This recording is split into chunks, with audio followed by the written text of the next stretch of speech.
오늘 우리에게 주신 하나님 말씀은 요한복음 9장 1절로 7절 말씀입니다.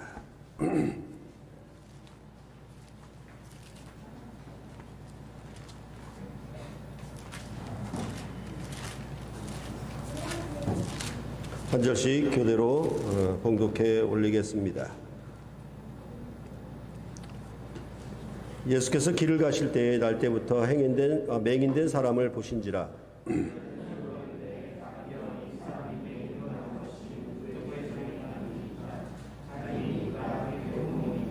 예수께서 대답하시되 이 사람이나 그 부모의 죄로 인한 것이 아니라 그에게서 하나님이 하시는 일을 나타내고자 하심이라.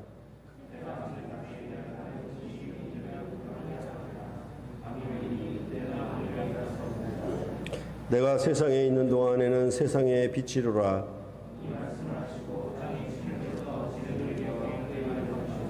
함께 읽겠습니다. 이르시되 실로암 못에 가서 씻으라 하시니 실로암은 번역하면 보냄을 받았다는 뜻이라. 이에 가서 씻고 밝은 눈으로 왔더라. 아멘.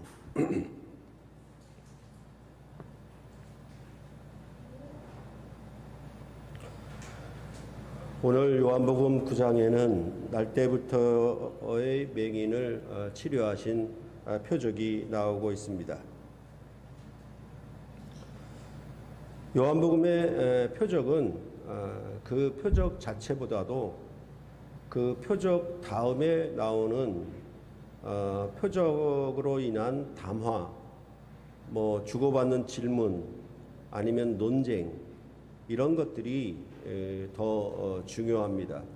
왜냐하면 표적 그 자체로만 보고 해석하는 것이 아니라 표적이 어떤 의미로 주어졌는지, 그에 대한 것을 이제 그 뒤에 표적 다음에 나오는 담화에서 나타내고 설명하고 있기 때문에 그렇습니다.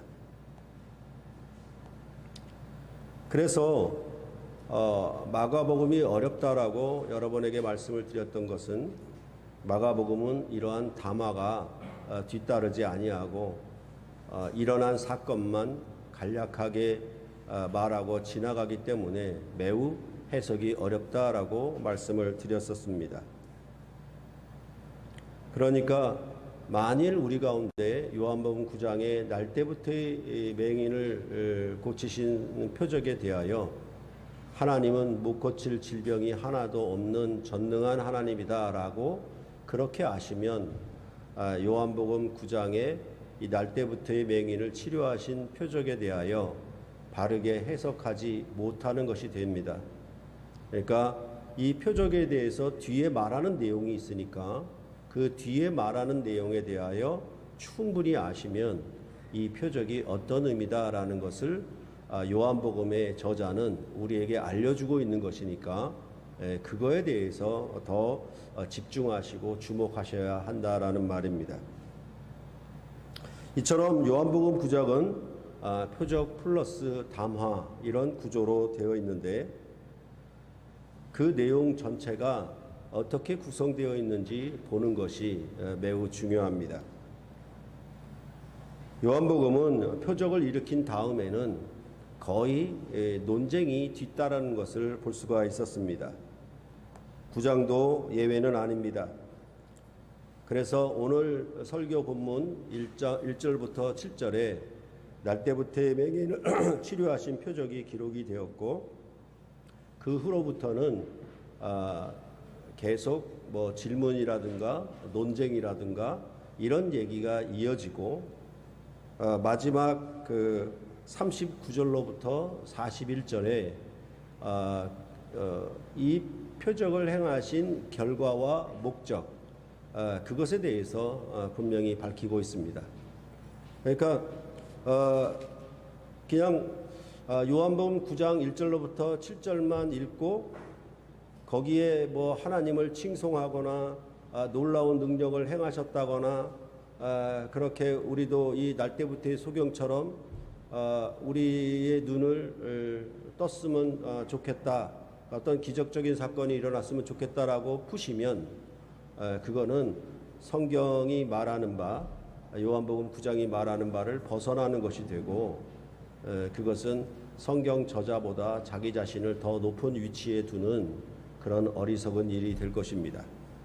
그렇기 때문에 그 결과와 목적을 분명히 말씀하는 이 39절로부터 41절의 말씀은 매우 중요합니다.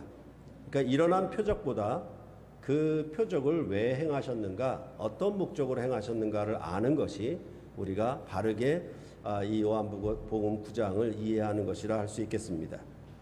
그래서 보시면은 39절로부터 보시면은 예수께서 이르시되 내가 심판하러 이 세상에 왔으니 보지 못하는 자들은 보게 하고 보는 자들은 맹인이 되게 하려 함이라 하시니 이렇게 말씀하고 있습니다. 그러니까 예수님은 이 날때부터의 맹인을 치료하심으로 자기는 심판하러 왔다는 것을 알게 하려 한다라고 말해주고 있는 것입니다. 이것이 요한복음 9장 전체를 이해하는 것인데 그 가운데 이제 그 질문이나 논쟁에 대한 얘기는 이 날때부터의 맹인의 이웃 사람들이 날때부터의 맹인이 눈을 뜬 것을 보고서 네 눈이 어떻게 떠졌느냐라고 묻는 것부터 시작해서 이제 얘기가 되고 있는데 이 날때부터의 맹인에 대한 얘기를 믿을 수가 없어서 이웃 사람들이 이 맹인을 바리새인들에게 데리고 가는 내용이 나옵니다. 그때 바리새인들이 또 묻기를 뭐라고 그러냐면 내 눈이 어떻게 떠졌느냐 그렇게 얘기하면서도 뭐라고 묻느냐면 너는 내 눈을 뜨게 한 그 사람을 누구라고 하느냐 이렇게 묻는 것이 조금 다릅니다. 그러니까 네 눈을 뜨게 한 것에 대해서 그 사람이 누구냐 이렇게 물었습니다. 그러니까 처음에 이 눈을 뜬 사람은 예수로 하는 그 사람이 내 눈을 뜨게 하였는데 나는 잘 알지 못한다라고 이웃 사람들에게 답변을 했었는데 바리새인들에게 가서는 뭐라고 답변하냐면 내 눈을 뜨게 한 사람은 선지자이다 이렇게 대답을 합니다. 그게 좀 달라지죠. 그러니까 그것을 또 믿을 수가 없어서 바리새인들은 그 부모에게 가서 묻습니다. 도대체 네 아들이 어떻게 눈을 뜨게 되었느냐라고 묻는 것이죠. 그런 물음에 대하여 여기 그 부모가 대답하는 것을 보면은 우리는 잘 모른다. 그리고 아는 것은 내 아들이니 아들에게 가서 물으라라고 그런 식으로 답변을 회피합니다. 근데 그 답변을 회피하는 까닭을 요한복음은 기록해주고 있는데 22절에 보면은 그 부모가 이렇게 말한 것은 이미 유대인들이 누구든지 예수를 그리스도로 시인하는 자는 출교하기로 결의하였으므로 그들을 무서워함이더라 이렇게 말씀하고 있습니다. 그러니까 너를 고친 사람이 누구냐라고 물었을 때 눈을 뜬 사람은 선지자이다 이렇게 얘기했는데 그 다음에 이어지는 얘기는 뭐냐 하면 그 눈뜨게 한 사람에 대해서 그리스도라고 말하면은 그 세계에서 그 사회에서 출교해 버릴 것이니까 부모는 그것이 두려워서 답변을 제대로 하지 않고 회피했다라고 그렇게 말을 하고 있습니다. 그리고 두 번째 다시 이제 눈을 뜬 당사자를 바리새인들이 만나는 장면이 나오고 있습니다.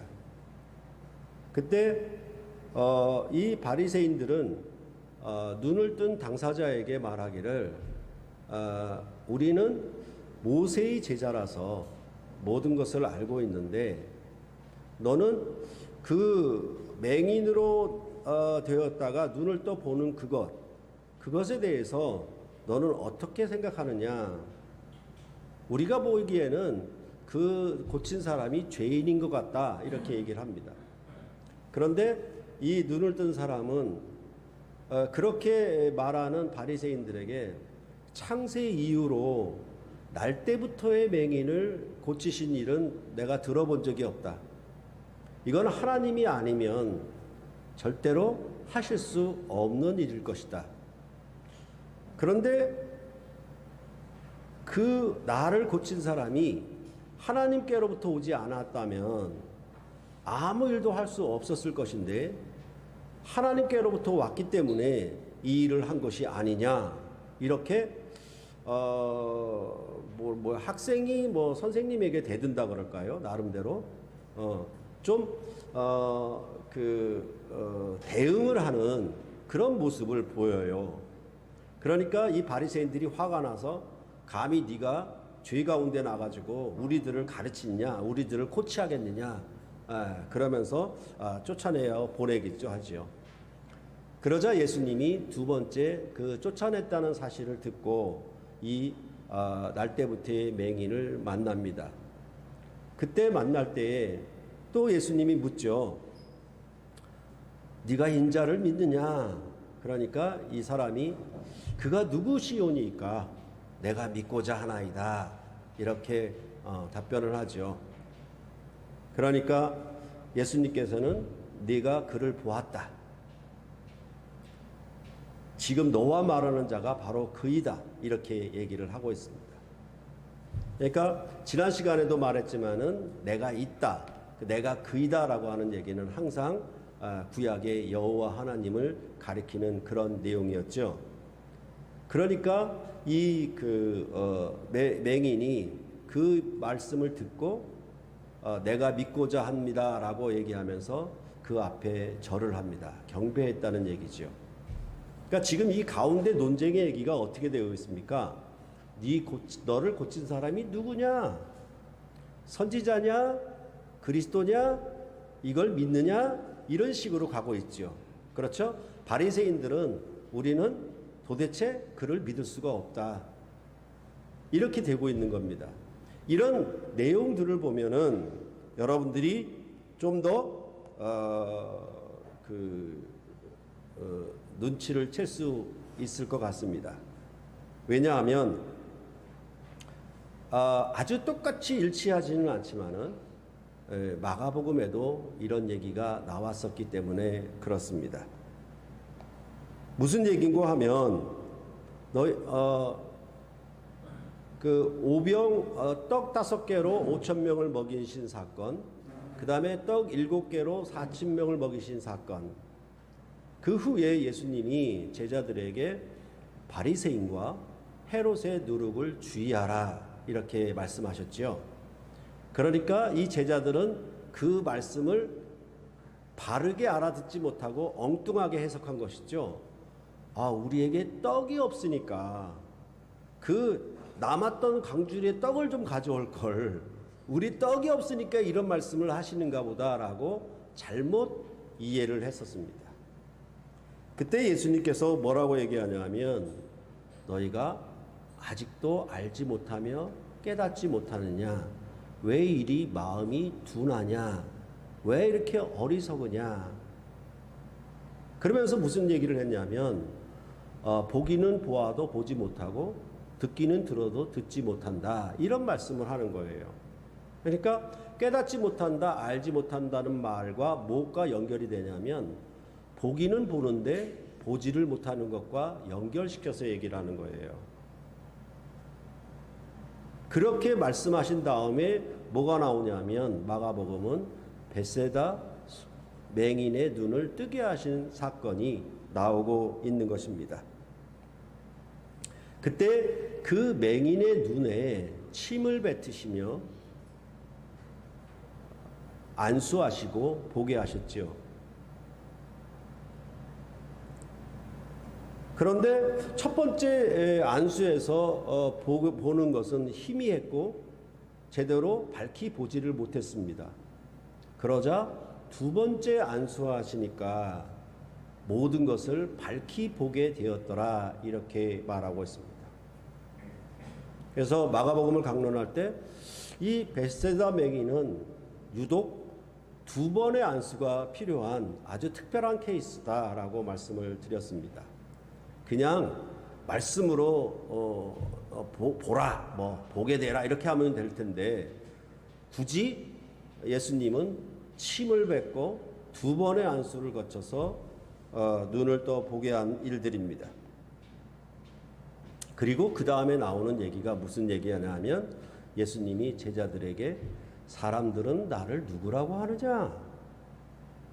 그때 제자들이 예수님께 대답하기를 선지자 중에 하나라고 알고 있습니다. 이렇게 대답을 했습니다. 그리고 나니까 예수님은 너희는 그럼 나를 누구라고 하느냐라고 얘기하니까 그때 베드로가 주는 그리스도시니다라고 대답을 했습니다. 그러면 지금 그런 마가복음의 내용이 이어지는 것과 여기 안에 그 질문과 논쟁이 일어나는 부분들의 내용이 이 맹인을 배경으로 똑같이 일어나고 있지 않습니까? 그러니까 어찌 보면은 이 맹인은 날 때부터의 맹인은 자기가 첫 번째 치료함을 받고서는 예수님이 누구신지 알지 못했습니다. 그런데 두 번째 만나서는 예수님이 누구인지 알았습니다. 아주 묘하죠? 그죠? 더군다나 오늘 본문도 길을 가실 때에 날 때부터의 맹인을 보신지라 이렇게 얘기를 했는데 그 벳세다 맹인에 대한 마가복음의 얘기도 가이사랴 빌립보 지방으로 가실새 이런 얘기가 나오는 거예요. 길을 가시면서 지나시면서 이렇게 나오는 겁니다. 그런 내용들을 여러분들이 이해하면 되겠습니다. 그럴 때에 물론 지난주에 말씀을 드렸던 것처럼 토마스 슈라이너 같은 경우에 공관복음이 말하려고 하는 주제와 요한복음이 말하는 주제가 다르다 이렇게 얘기하고 있지만 그 주제를 나타내고 있는 어떤 구조적인 모습들은 이 공관복음에서 얘기하는 것과 요한복음에서 얘기하는 것이 아주 비슷한 구조로 일치하고 있다는 것을 여러분들이 보시면 되겠다라는 것입니다. 그럴 때에 제가 마가복음을 말씀드리면서 보는 것, seeing 하는 문제랑 그 다음에 따르는 것, following 하는 문제에 대해서 매우 중요하게 말씀을 드렸습니다. 보는 문제는 베스다 맹인에 관한 문제고 따르는 문제는 바디메오 맹인에 관한 문제였다라고 그래서 이 두 소경에 관한 얘기를 마가복음은 다른 곳에 배치해서 맹인이 눈을 뜨더라도 베스다 맹인은 밝히 보는 것에 강조점이 있고 바디메오 맹인은 주님을 따르는 것에 강조점이 있었다라고 그렇게 말씀을 드렸습니다. 그렇게 보다면 이제 진리의 말씀에 거하는 것 그것은 예수님의 말씀을 진리를 말씀을 지켜 따르는 것이라고 할 수가 있겠는데 그 따르는 것은 어떻게 따르냐라고 얘기한다면 보고 따르는 것입니다. 예수를 그리스도로 보고 따르는 것 그게 뭐냐 하면 바로 하나님의 백성이 살아가는 생명의 길이고 생명의 삶이라고 할 수가 있겠지요. 그렇죠?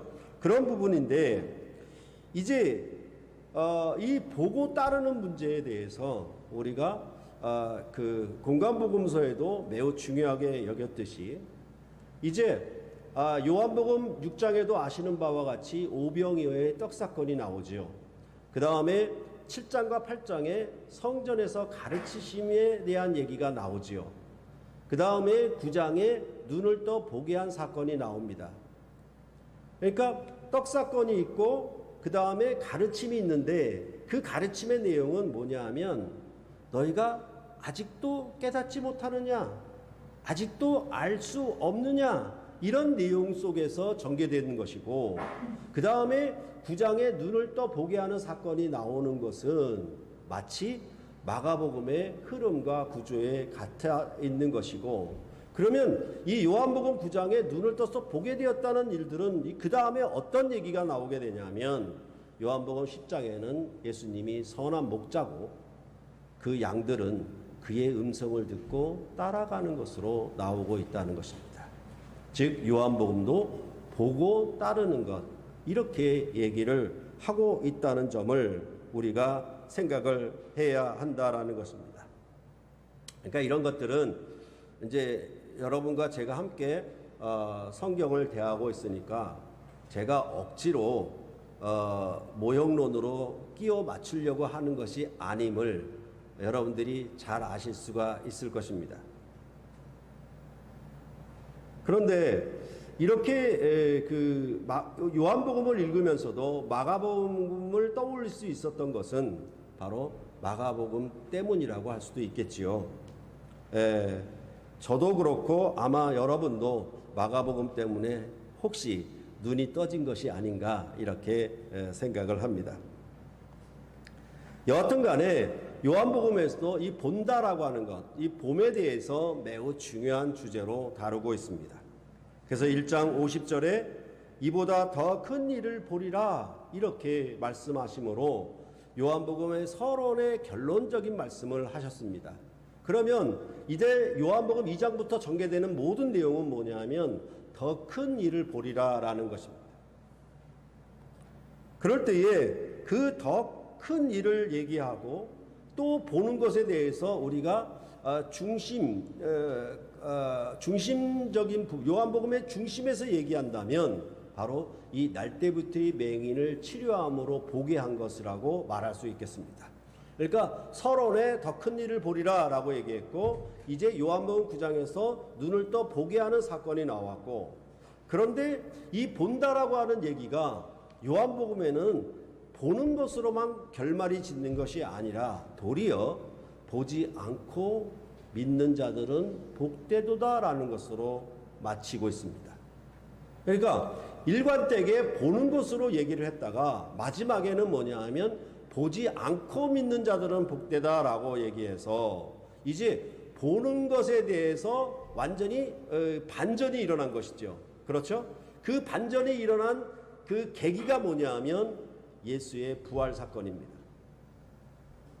그러니까 우리가 쉽게 이해하듯이 뭐냐 하면 보지 않고도 믿는다라고 하는 얘기는 우리가 우리 실생활에서 많이 사용하고 있는 거예요. 사실은 보지 않고도 믿는다라고 하는 얘기는 그만큼 서로의 신뢰 관계가 매우 두텁다는 얘기지요.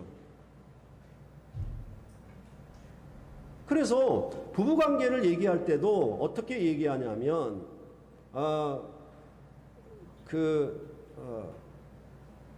말을 하지 않아도 눈빛만 봐도 네가 무슨 생각을 갖는지 알아 이렇게 얘기할 수 있죠. 그건 전부 어디서 오냐면 내가 네 마음에 있는 모든 것을 읽어낼 수 있는 독심술을 가져서 읽어내는 게 아니라 부부끼리는 온전한 신뢰관계이기 때문에 말로 하지 않았죠. 그러니까 듣지 않았는데 네가 무슨 말을 할 건지 알아요. 그 말은 뭐냐 하면 보지 않고도 믿는 것처럼 완전하고도 온전한 믿음의 신뢰의 관계가 왔다라는 얘기를 할 수 있는 것입니다. 그러면 그것이 왜 가능하게 되었는가? 그것은 부활 사건으로 말미암아 가능하게 되었다. 성령으로 말미암아 가능하게 되었다. 이렇게 성경은 특히 요한복음은 그 봄에 대해서 이렇게 말하고 있는 것입니다. 그래서 앞서 말씀드린 것처럼 더 큰 일을 보는 것에 대하여 지금 요한복음 9장까지 이르는 내용들을 한번 일별해 보자면 더 큰 일은 무슨 더 큰 일이었냐면 가나의 혼인잔치에서 물로 포도주를 만든 그 사건. 그러니까 처음 포도주보다 나중 포도주가 더 맛이 있고 혼인잔치 기쁨이 끝나갈 무렵에 두 번째 포도주가 더 기쁨이 있게 하는 그것으로 더 큰 일을 얘기를 했습니다.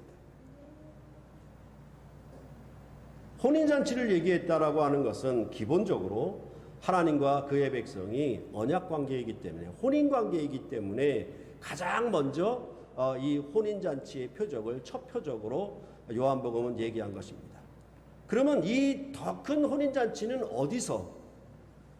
옛 성전을 허물고 새 성전을 짓는 것에서 우리는 이룰 수가 있을 것입니다.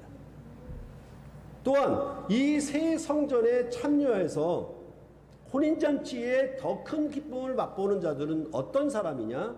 요한복음 3장에 성령 세례, 위로부터 거듭난 그런 사람들이 이 기쁨에 참여할 수 있다. 이런 사람들은 어떻게 성전에 참여하는가? 예배로 참여한다. 그 예배도 옛시대의 구약의 이 산과 저 산에서 너희 조상들이 드렸던 예배가 아니라 아버지를 예배하는 참된 때가 오는데 영과 진리로 예배하는 그런 더 큰 일을 여러분들은 보게 될 것이다 라고 그렇게 말을 한 것입니다.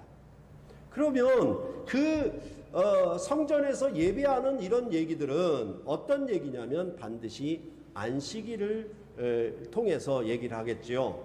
그래서 요한복음 5장에는 안식일 사건이 나오고 베데스다 연못가에 38년 된 병자를 치료하신 얘기가 나오는 것입니다. 그래서 그 이후로는 이제 안식일과 절기에 관한 얘기들이 계속 반복되고 있는 것입니다. 그러면 우리가 진리로 영으로 예배한다라고 하는 것은 무엇이뇨? 그것은 새 안식일, 새로운 안식일에 예배하는 것이며 그 예배는 어떤 예배이냐? 요한복음 6장에 나는 생명의 떡이고 참 양식이고 참 음료로다 라고 말씀하시므로 이제 생명의 성찬상에 참여하여 먹고 마시는 예배, 이것이 바로 더 큰 일이다 라고 말씀하셨습니다. 이렇게 예배하는 자들은 어떻게 살아야 하느냐? 성전에서 가르치신 그 가르침을 따라 살아야 할 것이다. 그 가르침은 어떤 가르침이냐? 영원히 죽음을 맛보지 아니하는 영생의 말씀이다. 이렇게 말씀하고, 이 가르침을 받는 자들은, 믿는 자들은 어떻게 할 것이냐? 그 영생의 말씀 안에 거하는 삶을 살아.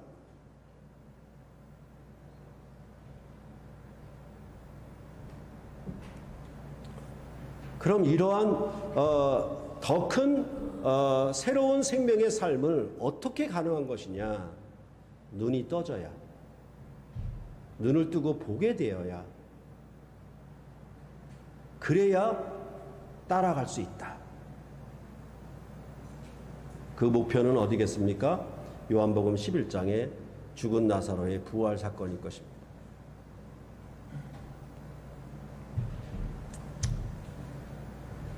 날 때부터 맹인이었던 자를 치료하심은 예수님이 세상의 빛이시기 때문이다 라고 말씀했습니다. 그래서 9장 5절에 내가 세상에 있는 동안에는 세상의 빛이로라. 어떤 일을 하심으로 그는 세상의 빛이신가? 그것에 대해 3절에 말씀하신 것과 같이 하나님이 하시는 일을 나타내고자 하심이 곧 세상의 빛이십니다. 그 하나님이 하시고자 하는 일로 예수님은 보냄을 받았다라고, 그래서 맹인이었던 자를 실로암 못에 가서 씻고 오라 그랬는데 그 실로암은 보냄을 받았다라는 뜻이라고 일부러 설명을 해주고 있는 것입니다. 이것이 바로 요한복음 8장에서 말할 때에는 예수님이 자기 영광을 구하지 아니하고 아버지 영광을 구하니 나는 욕심이 없다, 이렇게 말씀하는 것과 같습니다. 여기에 요한복음 9장에 날 때부터의 맹인을 치료하신 이것은 바로 하나님이 하시고자 하는 일이었다. 내가 하고자 하는 일이 아니고 하나님이 하시고자 하는 일이었다라고 그렇게 말씀을 하고 있는 것입니다. 그리고 이 세상의 빛이라고 하는 것은 사실은 요한복음 8장 12절에 이미 언급이 되었습니다. 나는 세상의 빛이니 나를 따르는 자는 어둠에 다니지 아니하고 생명의 빛을 얻으리라, 이렇게 말씀하셨습니다. 그렇기 때문에 절대로 제가 보기에는 요한복음 7장과 8장을 괄호로 묶어놔서는 안 됩니다. 왜냐하면 이 8장과 9장은 이어지기 때문에 그렇습니다. 여하튼 앞서 말씀드린 것처럼 이렇게 보냄을 받은 목적은 무엇이냐라는 것에 대해서 이제 39절로부터 41절에 나는 심판하러 왔다. 본다고 하는 자들은 보지 못하게 할 것이고 보지 못하는 자들은 보게 할 것이라고 그렇게 말씀하고 있습니다. 그러니까 본다고 하는 자들이 보지 못하게 되면 그것은 곧 심판이다, 이렇게 말씀을 하고 있는 것입니다. 그러니까 그 심판이라고 하는 것은, 보지 못한다라고 하는 것은 무엇이뇨? 너희가 여전히 죄 가운데 있다.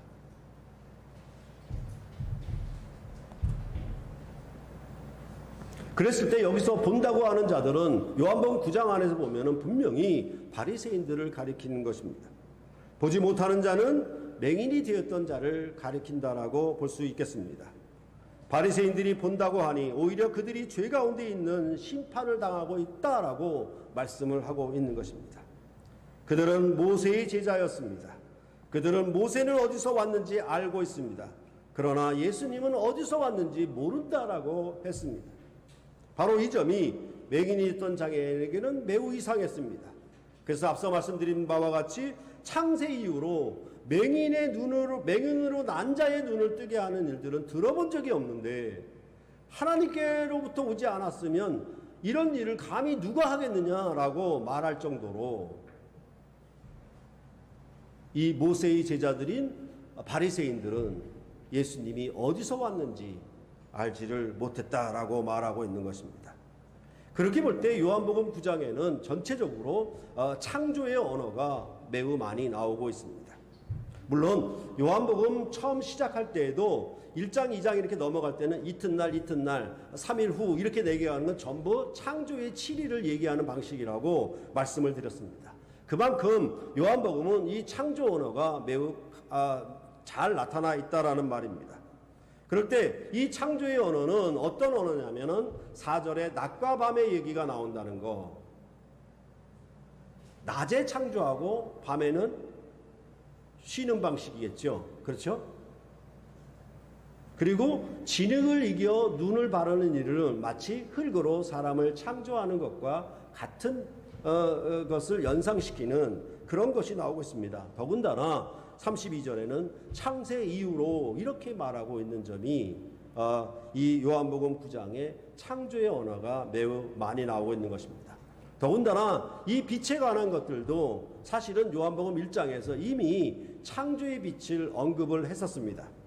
그래서 1장 3절과 4절을 보시면 만물이 그로 말미암아 지은 바 되었으니 지은 것이 하나도 그가 없이는 된 것이 없느니라.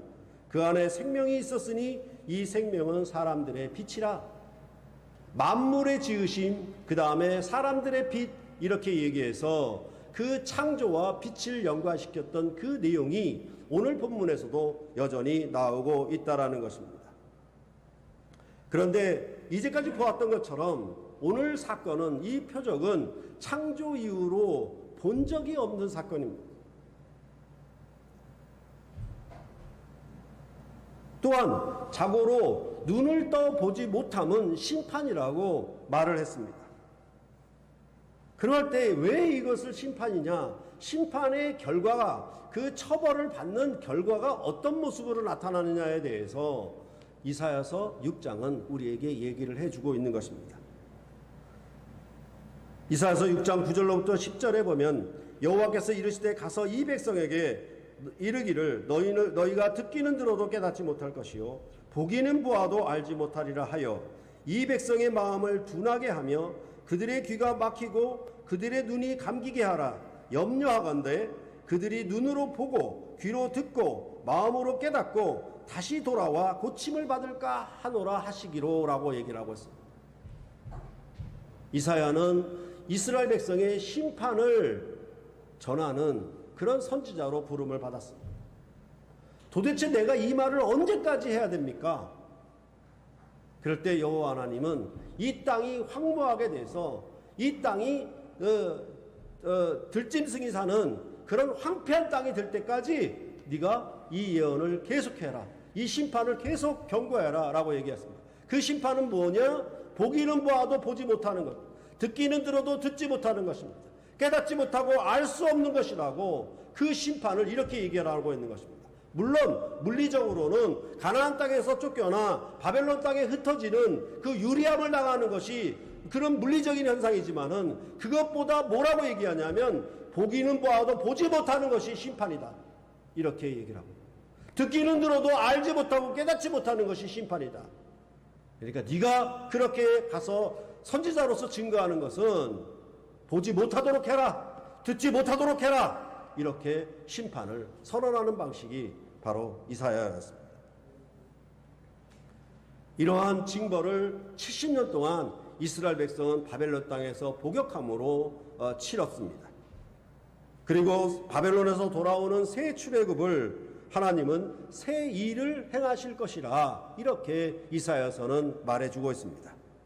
그래서 이사야서 42장 5절로부터 9절에 보시면 하늘을 창조하여 펴시고 땅과 그 소산을 내시며 땅 위의 백성에게 호흡을 주시며 땅에 행하는 자에게 영을 주시는 하나님 여호와께서 이같이 말씀하시되 나 여호와가 의로 너를 불렀은즉 내가 네 손을 잡아 너를 보호하며 너를 세워 백성의 언약과 이방의 빛이 되게 하리니 네가 눈먼 자들의 눈을 밝히며 갇힌 자를 감옥에서 이끌어내며 흑암에 앉은 자를 감방에서 나오게 하리라. 나는 여호와니 이는 내 이름이라. 나는 내 영광을 다른 자에게 내 찬송을 우상에게 주지 아니하리라. 보라 전에 예언한 일이 이미 이루어졌노라. 이제 내가 새 일을 알리노라. 그 일이 시작되기 전에라도 너희에게 이르노라. 이렇게 말씀하고 있습니다.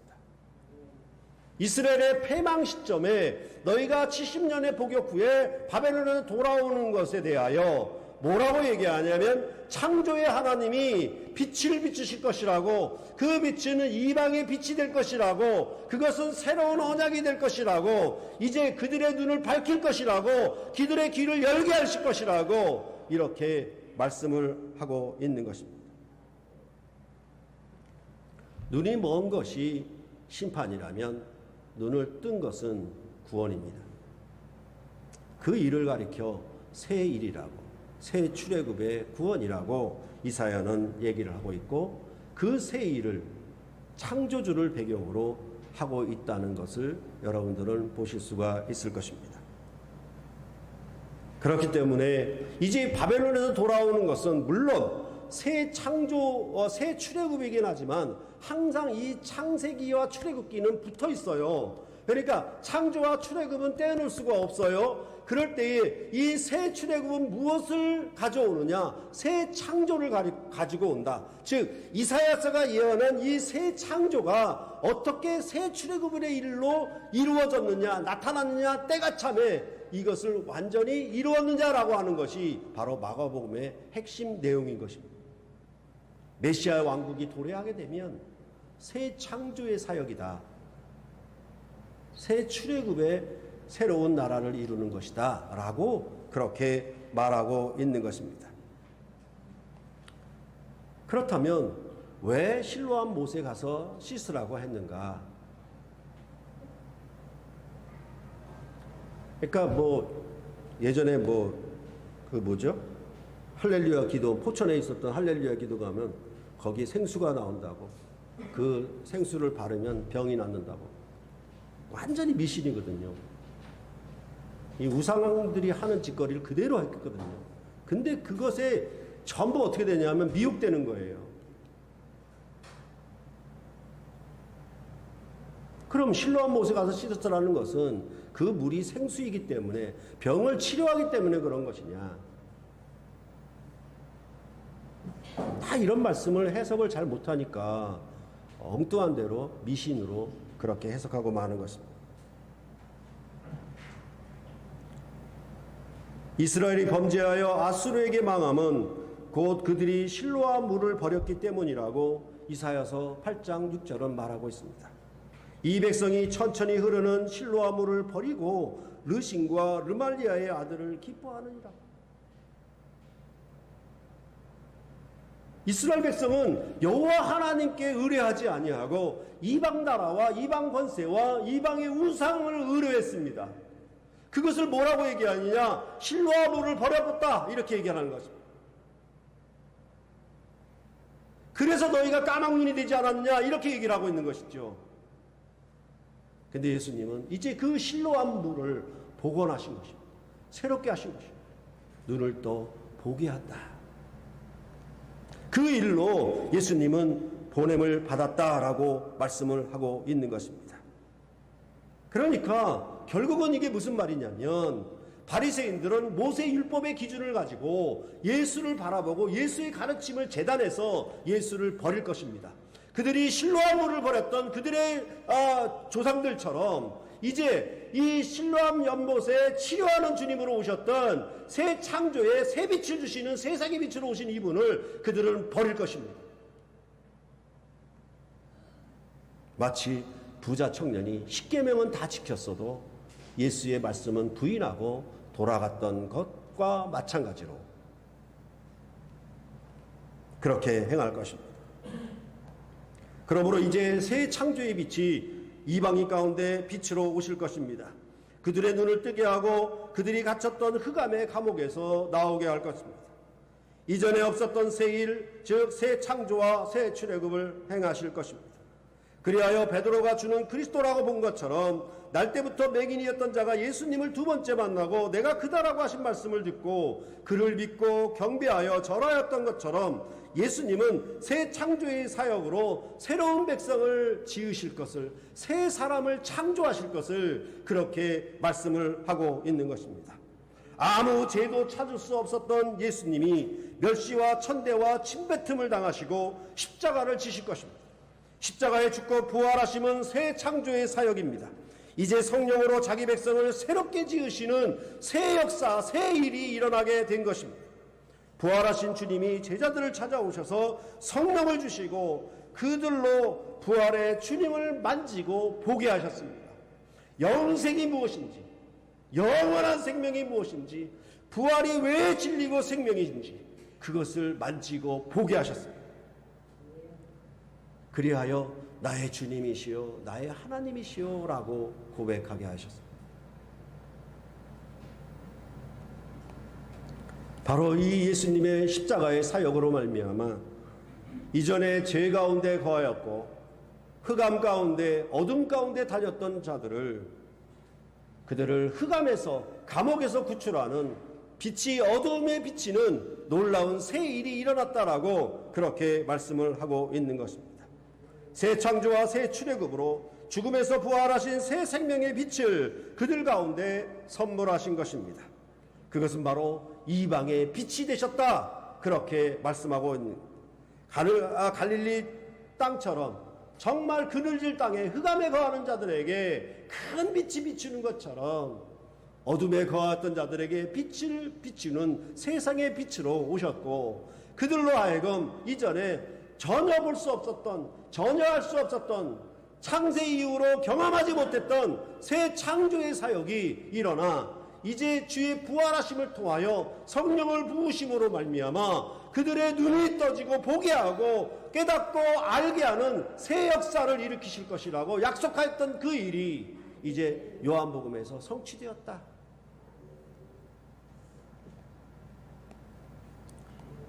본다고 하는 이스라엘은, 본다고 했던 그 바리새인들은 우리가 로마서에서 본 것처럼 그들은 지금 넘어져 있습니다. 그런데 이방인이었던 우리는 날 때부터의 맹인이어서 하나님의 언약과 영광과 그 나라에 대하여 전혀 듣지 못하고 볼 수도 없는 자들이었습니다. 우리는 야만인이었고 하나님 나라로부터 멀리 떨어져 있던 완전한 이방인이었습니다. 전혀 볼 수 없었던 자들인데 예수 안에 베푸신 하나님의 세상의 빛으로 보내신 이 일을 예수 그리스도께서 침뱉음을 당하심으로 자기 몸을 십자가에 주심으로 말미암아 우리에게 이방의 빛이 되게 하시고 이제 영원한 생명의 나라에 이르는 새 길을 여시는 일들을 이루어 놓으셨다라고 말씀을 하고 있는 것입니다. 사람들은 그를 선지자 중에 하나라고 보았는데 베드로는 주는 그리스도라고 보았던 것처럼 이제 이방인이었던 우리로 하여금 예수는 그리스도라고, 예수는 하나님께서 보내신 하나님의 아들이라고 믿고 그 앞에 절하고 경배케 하신 것입니다. 이 일은 새 창조의 일이며 새 출애굽의 일로서 죄의 감옥에서 영원히 탈출하는 새 역사와 새 생명의 일입니다. 더구나 여러분과 저는 주님을 직접 뵙지도 못했는데 날 때부터의 맹인은 눈을 떠서라도 주님을 2번 만나서 고백했는데 여러분과 저는 전혀 본 적이 없습니다. 그런데 우리는 보지 않고도 믿게 하셨습니다. 완전한 신뢰관계가 온 것입니다. 아버지와 아들의 관계처럼 주님이 날 사랑하시고 내가 주님을 사랑하는 온전한 신뢰관계가 우리 안에 주셨습니다. 그렇기 때문에 여러분과 저는 참으로 더 큰 복이 있는 자다 이렇게 요한복음은 인정을 하고 있는 것입니다. 예수께서 떡을 주심이 썩지 않는 양식을 주심이요 성전에서의 가르침이 영원히 죽음을 맛보지 아니하는 영생의 가르침이요 그 진리의 말씀 안에 거하는 삶을 살도록 우리의 눈을 뜨게 하사 생명의 빛을 비추셨습니다. 이러한 부활의 빛이 새 일 가운데 나타났는데도 여전히 이를 부인하며 깨닫지 못하며 영생의 말씀을 거절하고 있는 자들은 이미 지금 심판 가운데 있는 것이며 죄 가운데 거하는 것이다. 이렇게 요한복음은 규정하고 있는 것입니다. 우리 가운데도 여전히 본다고 하는 자들이 있기 마련입니다. 모세의 제자로 모세의 율법 안에서 예수님을 보았던 것처럼 땅의 영광과 자랑, 땅의 양식만을 기뻐하며 보는 자들이 있습니다. 자기는 만사형통하고 만방을 통하는 그런 사람인 것처럼 생각을 해요. 세상의 모든 이치는 다 아는 것처럼 본다고 하는 자들이 우리 가운데 너무나 많이 있습니다. 그런데 그들은 진정 부활의 영광의 주님을 볼 수가 없습니다.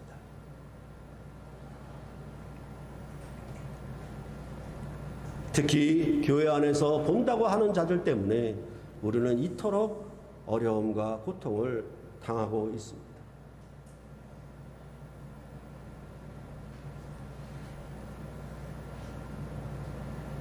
하나님을 예배하는 예배조차도 이토록 어렵게 되고 말았습니다. 그것이 우리의 생명이고 구원인데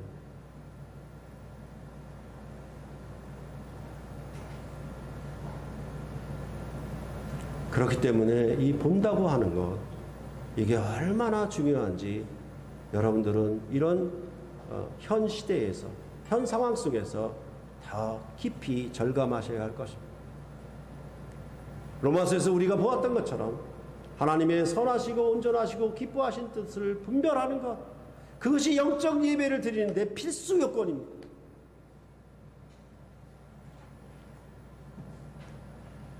그런데 보지 못하니까 결국은 자기 먹을 것, 자기 양식, 세상의 땅과 모든 질서에 거기에만 합족하게 살지 이제 보이지 아니하는 새로운 영광에 대해서는 그들은 찾지 못하고 볼 수도 없기 때문에 그들이 보는 선에서 교회를 비판하고 그들이 아는 선에서 교회를 조롱할 것입니다.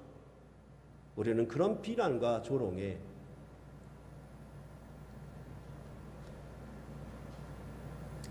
이 맹인의 부모처럼 그 사회에서 출교당할 것 같은 두려움과 무서움 때문에 나는 모른다 저에게 가서 물어봐라 이런 식으로 핑계하지 않을 것입니다. 오히려 날 때부터의 맹인이었고 그는 죄인이라고 여김을 받았던 그 사회와 세상 질서 속에서 이 맹인은 내가 눈을 떠서 보았는데 창세 이후로 이런 일을 아무도 경험하고 본 적이 없는데 나를 고친 그 사람은 하나님께서 보낸 사람이 아니면 누구다? 라고 그렇게 대응할 수 있도록 우리를 더욱 강하고 담대하게 여러분 안에 거하신 성령이 그렇게 세우실 것입니다.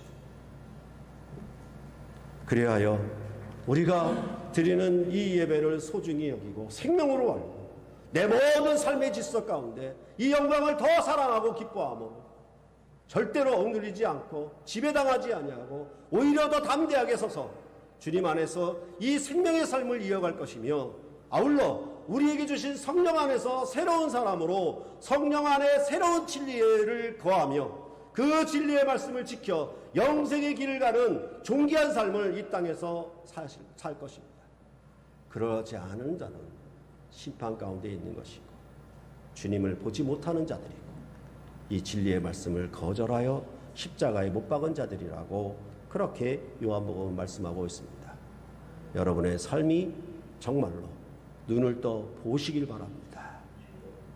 우리가 보는 것이 전부 아니고 우리가 아는 것이 우리가 경험한 것이 전부가 아니라는 사실을 꼭 기억하셔야 될 것입니다. 옛날에는 사람들이 누가 하늘을 날아다니겠느냐라고 꿈에도 꾸지를 못했을 것입니다. 누가 저 달에 가고 누가 저 화성에 가고 그거라면 꿈에도 꾸지를 못했을 것입니다. 그러나 지금 보지 않습니까? 가지 않습니까? 평평한 세상인 줄만 알았던 세상이 둥근 세상이라고 보게 되었던 것처럼 죽음 가운데 사망 가운데 있었던 이 세상이 죽음을 아래 죽음 노릇했던 이 죄의 감옥에 갇혀있던 이 세상이 죽음을 이긴 새로운 부활의 영광의 나라로 새 세계로 도래할 것임을 여러분들은 보게 된 것입니다. 그리하여 우리는 이 길을 가고자 하는 것입니다. 이 길을 힘써 지켜서 주님의 영광의 나라에 이르는 복된 여러분과 제가 되시기를 간절히 소원합니다. 기도하시겠습니다.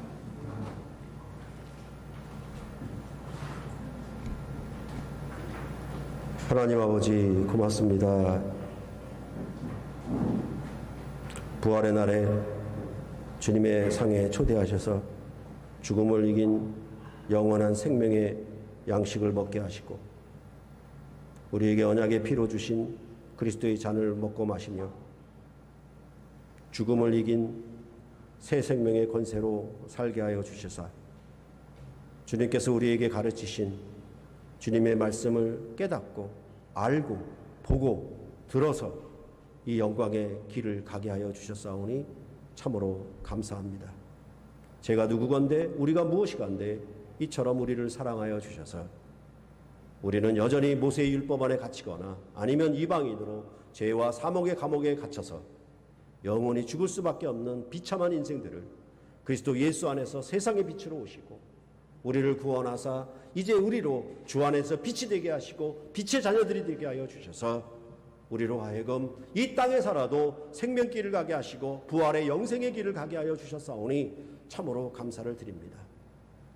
주님의 거룩하신 사역을 통하여 우리에게 부으신 성령으로 말미암아 아버지와 아들의 참된 온전한 신뢰의 관계를 주셔서 보지 않고도 믿고 따르는 존귀한 주의 백성을 이 시대까지라도 우리를 통해서 나타내게 하여 주셔서 주님의 진리의 생명의 말씀이 오늘도 살아있어서 역사하심을 하나님 앞에 감사를 드립니다.